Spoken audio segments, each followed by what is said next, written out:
दोस्तों नमस्कार। एक कहावत है कि मरा हुआ हाथी भी 1.25 लाख का होता है। उत्तर प्रदेश में मायावती की ज़मीन क्या अब खिसक रही है? क्या अब वे उत्तर प्रदेश की राजनीति से अप्रासंगिक हो चली हैं? और अगर ये बात सही है, जिस तरह के बहुत सारे पत्रकारों को मैं देख रहा हूँ और ख़ास करके जो समाजवादी धड़े के लोग हैं, वे मायावती पर प्रहार करते हुए कह रहे हैं कि मायावती अब चुक गई हैं, उनकी राजनीति अब बची नहीं है। यहाँ तक कह दिया जाता है कि वो बीजेपी की बी टीम हो गई हैं, उनके साथ समझौता कर लिया है। लेकिन मायावती की राजनीति को करीब से देखने वाले लोग, करीब से जानने वाले लोग कभी इस बात पर भरोसा कर सकते हैं क्या? एक सवाल और उठ रहा है कि मायावती चुनाव अकेले लड़ेंगी या वे इंडिया अलायंस के साथ जाएंगी। जैसा कि कल उन्होंने अपने तमाम प्रभारियों और जो वरिष्ठ पदाधिकारी हैं उनको बुलाकर के मीटिंग की। उन्होंने संदेश दिया कि वे कार्यकर्ताओं को सक्रिय करें और गांव-गांव जाकर के लोगों से मिलें, लोगों को जोड़ें, बीएसपी को मजबूत करें। जो समाजवादी पार्टी के धड़े के जो चापलूस हैं वो ये कह रहे हैं कि मायावती बीजेपी का फ़ायदा कराने जा रही हैं, बीजेपी के साथ मिल गई हैं। क्या बीजेपी मायावती पर कभी शिकंजा कस सकती है? क्या वो मायावती की ताकत को नहीं जानती है? हाँ, ये ज़रूर है कि ED, CBI, income tax Mayawati के भाई पर प्रभाव डाल सकती है, गिरफ्तार कर सकती है, उनकी संपत्ति को सीज कर सकती है, लेकिन मायावती को छू लेने की हिम्मत नरेंद्र मोदी में भी नहीं है। और इसीलिए मैं कई बार जज्बाती होकर के इस बात को कहता हूँ कि अगर इस सरकार में दम हो तो वो मायावती को हाथ लगा करके दिखाए। वो नहीं करेगी। मायावती इस ताकत को जानती हैं कि नहीं जानती हैं, मैं ये नहीं कह सकता, लेकिन पूरे भारत का जो दलित वंचित समाज है वो मायावती के प्रति भले ही आज नाराज और निराश क्यों ना हो, लेकिन उनको कभी गर्दिश में नहीं देख सकता। और ख़ास करके उसका अपमान अगर कोई करता है, उनके साथ नाइंसाफ़ी अगर कोई करता है, तो फिर ये पूरा समाज उनके समर्थन में खड़ा हो सकता है। ये वो जज्बात हैं, ये वो भावुकता है मायावती के अपने राजनीति की वजह से और कांशीराम के अपने मूवमेंट की वजह से भी। कल उन्होंने भारतीय जनता पार्टी पर जमकर प्रहार किया। उन्होंने कहा कि ये भारतीय जनता पार्टी संकीर्ण जातिवादी पार्टी है, वो सांप्रदायिक पार्टी है, वो विद्वेष पैदा करती है। ये भी उन्होंने ट्वीट करके बोला। जो लोग ये कहते हैं कि मायावती तो बीजेपी पर हमलावर नहीं होती हैं, ये ज़रूर होता है कि वो कांग्रेस पर भी उतनी ही हमलावर होती हैं। अगर कोई घटना राजस्थान में हो या किसी और कांग्रेस शासित राज्य में हो, लेकिन वे बीजेपी की हमदर्द हो गई हैं या बीजेपी से डर गई हैं, ये तो नहीं कहा जा सकता। हाँ, मायावती की अपनी एक पॉलिटिक्स है, वे निष्क्रिय हुई हैं, इस वजह से लोगों में निराशा भी है। लेकिन मायावती पर हमला करना ये जोखिम का काम है, और वो हमला सिर्फ मायावती पर नहीं होता है, उस पूरे समाज पर होता है।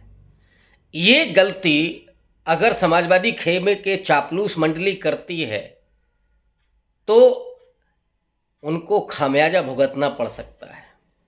ये मायावती की अपनी, उनके अपने राजनीतिक संघर्ष की और मान्यवर कांशीराम के अपने पूरे उस संगठन और जो उसके भीतर जो उन्होंने जज्बात पैदा किए, जो इतिहास और जो अस्मिता पैदा की, दलितों, पिछड़ों, अल्पसंख्यकों के भीतर जो उन्होंने चेतना पैदा की थी, ये उसका परिणाम है, ये उसका नतीजा है। अब सवाल ये है कि क्या मायावती अकेले चुनाव लड़ेंगी। मुझे लगता है कि ये अभी की पेशबंदी है, बार्गेनिंग करने की एक कोशिश है। वो इस बात को ज़रूर समझती होंगी कि अगर वो अकेले चुनाव लड़ती हैं तो वो कुछ भी हासिल नहीं करेंगी, कुछ ऐसा तो वो कतई हासिल नहीं करेंगी कि जिससे वो पावर में, वो सत्ता में साझीदार हों, सत्ता में उनकी कोई हैसियत हो। ऐसी तो कोई वो स्थिति में नहीं पहुंचेंगी। और मायावती को मैं कभी इस तरह से नहीं आंकता कि वो पॉलिटिकली उतनी शार्प नहीं है जिस तरह के और लीडर दिखाई पड़ते हैं। मायावती भले ही खामोश हों, मायावती भले ही साइलेंट मोड पर हों, निष्क्रिय हों, लेकिन उनकी रणनीति को कोई चैलेंज नहीं कर सकता। हाँ, ये ज़रूर है कि वो बहुत कुछ निर्णायक चीज़ों को देखती हैं कि किसे प्रदेश में या देश में पराजित करते हुए वो देखना चाहती हैं, तो फिर वो इस तरह के कदम उठाती हैं कि उससे किसी तीसरे को फ़ायदा हो सकता है। लेकिन वो ये जानबूझ करके या किसी दबाव में करती हैं, ये स्वीकार्य नहीं है। वो एक रणनीति के तहत वो काम करते हैं। मसलन पिछले विधानसभा चुनाव में जो हुआ, जब उनको लगा कि समाजवादी पार्टी को खुद गोदी मीडिया ने इतना उठाया है और चुनाव 1-1 हो गया है, मायावती को ये लगा कि अगर वो चुनाव लड़ती हैं तो इसका फ़ायदा समाजवादी पार्टी को होगा। और बीएसपी के लिए आज भी दुश्मन नंबर 1 समाजवादी पार्टी है। तो इसलिए उन्होंने खामोशी ओढ़ ली, वो निष्क्रिय हो गई और परिणाम वही हुआ जो मायावती ने सोचा था कि समाजवादी पार्टी उन नतीजों पर नहीं पहुंच सकी जो वो ख्वाब देख रही थी। और उस ख्वाब के चक्कर में जो अति आत्मविश्वास था, उसने तो न जाने क्या क्या भाषा बुलवाई उनके नेता से, और उनके खास करके जो चापलूस मंडली है वो तो अपना कैबिनेट भी बनाने लगी थी। तो एक बेहतरीन रणनीतिकार के रूप में मैं आज भी मायावती की सराहना करता हूं। दूसरा, एक और घटनाक्रम हुआ इसी बीच में 2 दिन पहले, जब वो ये कह रही है कि हम अकेले चुनाव लड़ेंगे, और मैं इसको इस तरह से डिकोड कर रहा हूं कि वो एक बार्गेनिंग की कोशिश है। क्योंकि 2 दिन पहले ही दानिश अली, जो उनके मेंबर ऑफ पार्लियामेंट हैं, वो पटना गए हुए थे नीतीश कुमार से मिलने। ये पूछा जाना चाहिए कि दानिश अली क्यों गए थे। जवाब तो यही मिलता है कि वो एक अनौपचारिक किस्म की बैठक थी और ऐसे ही वो उनका हालचाल लेने के लिए गए थे। लेकिन दानिश अली जो बीएसपी के सांसद हैं, उनका जाना, नीतीश कुमार से मिलना, ये किसी बात का संकेत है कि कुछ पक रहा है। और ये जो पक रहा है वो इशारा कर रहा है इंडिया अलायंस की तरफ। 31 अगस्त और 1 सितंबर को मुंबई में बैठक होने जा रही है। उसकी जो जिम्मेदारी दी गई है वो उद्धव ठाकरे और शरद पवार की पार्टी पर है, यानी मेजबानी उनके पास है। 26 जो राजनीतिक दल हैं इंडिया अलायंस के साथ, वो सारे पहुंचेंगे। अरविंद केजरीवाल भी पहुंच रहे हैं, जो बीच में थोड़ा बहुत दाएं बाएं होते हैं। कुछ लोग ये सोच रहे होंगे कि मायावती अगर उसमें नहीं जाती हैं तो वो इंडिया अलायंस के साथ नहीं है। लेकिन जो दिखता है पॉलिटिक्स में वो होता नहीं है, और जो होता है वो दिखता नहीं है। ये भी खबरें आ रही थी कि उन्हें मजबूर किया जा रहा है अमित शाह के द्वारा कि वो ओवैसी के साथ जाकर के गठबंधन कर लें और इस तरह से चुनाव लड़ें। लेकिन क्या मायावती को मजबूर किया जा सकता है? ये अमित शाह और नरेंद्र मोदी में क्या ताकत है कि वो मायावती को मजबूर कर देंगे? मायावती अगर किसी के सामने मजबूर हो सकती हैं तो वो खुद अपने सामने, अपनी रणनीति के सामने, अपनी रणनीति के तहत वो ये काम कर सकते हैं। लेकिन अभी वो इंतजार करेंगी। एक तो ये जो 5 राज्यों के चुनाव होने वाले हैं कि उसमें कांग्रेस पार्टी की परफॉर्मेंस क्या होती है, और फिर चुनावी आचार संहिता का भी वो इंतजार करेंगे। उसके बाद वो डिसाइडिव मोड में आएंगी, निर्णायक मोड में आएंगी कि उन्हें क्या करना है, किधर जाना है। अगर वो अलायंस के साथ जाएंगी तो ऑब्वियस है कि वो इंडिया अलायंस के साथ जाएंगी, वो बीजेपी के साथ नहीं जा सकती हैं। और ये सिर्फ आइडियोलॉजी का मसला नहीं है, इसके एवज में लोग उदाहरण दे सकते हैं कि 2003 में वो गोधरा दंगों के बाद नरेंद्र मोदी के साथ मंच साझा कर रही थी।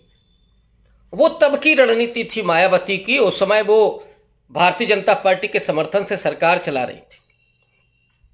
बीजेपी का उन्होंने समर्थन लिया, लेकिन कभी बीजेपी की वो इस्तेमाल हो गई हूँ ऐसा मुझे नहीं लगता। मायावती को कोई इस्तेमाल नहीं कर सकता। जो उनकी अपनी पर्सनालिटी है, जो उनकी अपनी दमखम है। हाँ, विचारधारा से लगता है कि कई बार उन्होंने समझौते किए हैं, लेकिन उसका अलग एक परिप्रेक्ष्य है, कभी उस पर आगे बात करूंगा। तो दानिश अली का नीतीश कुमार के पास जाना, और पिछले कुछ दिनों के अगर मायावती के ट्वीट देखें तो एक ट्वीट में उन्होंने लिखा था कि हम मजबूत नहीं बल्कि मजबूर सरकार के साथ जाएंगे। और जो मजबूत सरकार है या जो सरकारें रही हैं वे लोकतांत्रिक व्यवस्था से तानाशाही की तरफ बढ़ी हैं, और उसमें दलितों, पिछड़ों, आदिवासियों यानी जो वंचित तबका है, जो गरीब तबका है, उसके साथ अन्याय हुआ है। और खास करके नीतिगत जो मामले थे वो तो कतई उसके साथ नहीं हुए, भले ही वो 5 किलो राशन मिल रहा हो, लेकिन नीतियां उनके फेवर में नहीं बनी हैं। नीतियां कारपोरेट के फेवर में बनी हैं, या वो नीतियां अपर कास्ट के फेवर में बनी हैं। इस समय अगर आप देखें तो वंचित तबके के समर्थन में नीतियां नहीं बनी हैं, और नीतियां इसलिए नहीं बनी हैं क्योंकि जो नीयत है वो उसके पक्ष में है ही नहीं। तो जो मायावती ने ये कहा कि वो एक मजबूर सरकार के साथ जाना पसंद करेंगे, ये संकेत है कि वो जाएंगी, अलायंस के साथ जाएंगी और इंडिया अलायंस के साथ जाएंगी। इसीलिए मैं कह रहा हूं कि मायावती पर प्रहार करना और ये कहना कि वो बीजेपी के साथ जा रही हैं, डर गई हैं, ये कहना खतरनाक होगा। मायावती इस तरह से डरने वाली नहीं है, और मायावती पर प्रहार करने का मतलब है उस पूरे समाज पर प्रहार करना। और इसीलिए मैं कह रहा हूं कि वो मुश्किल में डालेगा, वो इस गठबंधन के लिए भी प्रॉब्लम क्रिएट कर सकता है। शुक्रिया।